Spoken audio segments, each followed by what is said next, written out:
അധ്യായം 3. യഹൂദ രാജാവായ യഹോശാഫാത്തിന്റെ 18-ാം ആണ്ടിൽ ആഹാബിന്റെ മകനായ യഹോരാം ശമര്യയിൽ ഇസ്രായേലിന് രാജാവായി. അവൻ 12 സംവത്സരം വാണു. അവൻ യഹോവയ്ക്ക് അനിഷ്ടമായത് ചെയ്തു. തന്റെ അപ്പനെയും അമ്മയെയും പോലെ അല്ലതാനും.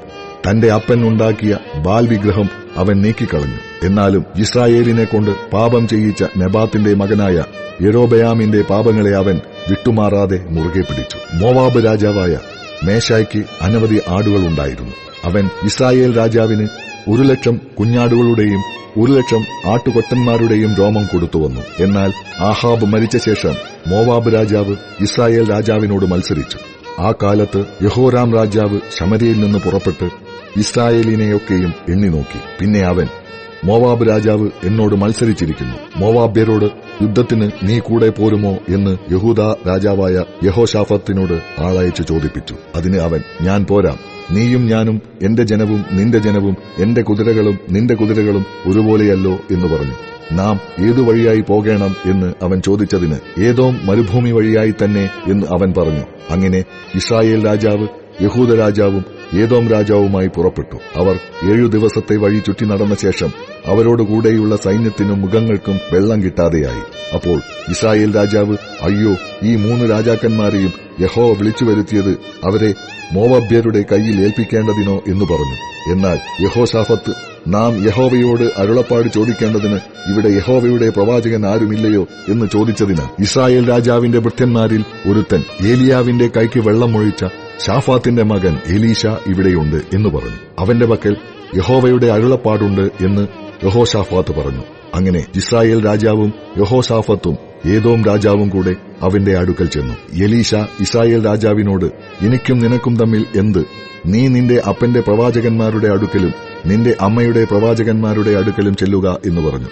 അതിന് ഇസ്രായേൽ രാജാവ് അവനോട്, അങ്ങനെയല്ല, ഈ 3 രാജാക്കന്മാരെയും മോവാബ്യരുടെ കയ്യിൽ ഏൽപ്പിക്കേണ്ടതിന് യഹോവ അവരെ വിളിച്ചു വരുത്തിയിരിക്കുന്നു എന്ന് പറഞ്ഞു. അതിന് എലീശ, ഞാൻ സേവിച്ചു നിൽക്കുന്ന സൈന്യങ്ങളുടെ യഹോവയാണ് യഹൂദ രാജാവായ യഹോശാഫാത്തിന്റെ മുഖം ഞാൻ ആദരിച്ചില്ല എങ്കിൽ ഞാൻ നിന്നെ നോക്കുകയോ കടാക്ഷിക്കുകയോ ഇല്ലായിരുന്നു. എന്നാൽ ഇപ്പോൾ ഒരു വീണക്കാരനെ എന്റെ അടുക്കൽ കൊണ്ടുവരുവിൻ എന്ന് പറഞ്ഞു. വീണക്കാരൻ വായിക്കുമ്പോൾ യഹോവയുടെ കൈ അവന്റെ മേൽ വന്നു. അവൻ പറഞ്ഞത് എന്തെന്നാൽ, യഹോവ ഇപ്രകാരം അരുളി ചെയ്യുന്നു, ഈ താഴ്വരയിൽ അനേകം കുഴികൾ വെട്ടുവിൻ. നിങ്ങൾ കാറ്റു കാണുകയില്ല, മഴയും കാണുകയില്ല. എന്നാൽ നിങ്ങളും നിങ്ങളുടെ ആടുമാടുകളും നിങ്ങളുടെ മൃഗവാഹനങ്ങളും കുടിക്കത്തക്കവണ്ണം ഈ താഴ്വര വെള്ളം കൊണ്ട് നിറയും. ഇതുപോരാ എന്ന് യഹോവയ്ക്ക് തോന്നിയിട്ട് അവൻ മോവാബ്യരെയും നിങ്ങളുടെ കയ്യിൽ ഏൽപ്പിച്ചു തരും. നിങ്ങൾ ഉറപ്പുള്ള പട്ടണങ്ങളും ശ്രേഷ്ഠ നഗരങ്ങളുമെല്ലാം ജയിച്ചടക്കുകയും നല്ല വൃക്ഷങ്ങളെയെല്ലാം മുറിക്കുകയും നീരുറവുകളെല്ലാം അടച്ചുകളയുകയും നല്ല നിലങ്ങളെല്ലാം കല്ലുവാരിയിട്ട് ചീത്തയാക്കുകയും ചെയ്യും. പിറ്റന്നാൾ രാവിലെ ഭോജനയാഗത്തിന്റെ സമയത്ത് വെള്ളം ഏദോം വഴിയായി വരുന്നത് കണ്ടു. ദേശം വെള്ളം കൊണ്ട് നിറഞ്ഞു. എന്നാൽ ഈ രാജാക്കന്മാർ തങ്ങളോട് യുദ്ധം ചെയ്യുവാൻ പുറപ്പെട്ടുവന്ന് എന്ന് മോവാബ്യരൊക്കെയും കേട്ടപ്പോൾ അവർ ആയുധം ധരിപ്പാൻ തക്ക പ്രായത്തിലും മേലോട്ടുമുള്ളവരെ വിളിച്ചുകൂട്ടി അതിരിങ്കൽ ചെന്നു നിന്നു. രാവിലെ അവർ എഴുന്നേറ്റപ്പോൾ സൂര്യൻ വെള്ളത്തിന്മേൽ ഉദിച്ചിട്ട് മോവാബ്യർക്ക് തങ്ങളുടെ നേരെയുള്ള വെള്ളം രക്തം പോലെ ചുവപ്പായി തോന്നി. അത് രക്തമാകുന്നു. ആ രാജാക്കന്മാർ തമ്മിൽ പൊരുതി അന്യോന്യം സംഹരിച്ചു കളഞ്ഞു. ആകയാൽ മോവാബ്യരെ കൊള്ളയ്ക്ക് വരുവിൻ എന്ന് അവർ പറഞ്ഞു. അവർ ഇസ്രായേൽ പാളയത്തിങ്കൽ എത്തിയപ്പോൾ ഇസ്രായേലിയർ എഴുന്നേറ്റ് മോവാബ്യരെ തോൽപ്പിച്ചോടിച്ചു. അവർ ദേശത്തിൽ കടന്നു ചെന്ന് മോവാബ്യരെ പിന്നെയും തോൽപ്പിച്ചു കളഞ്ഞു.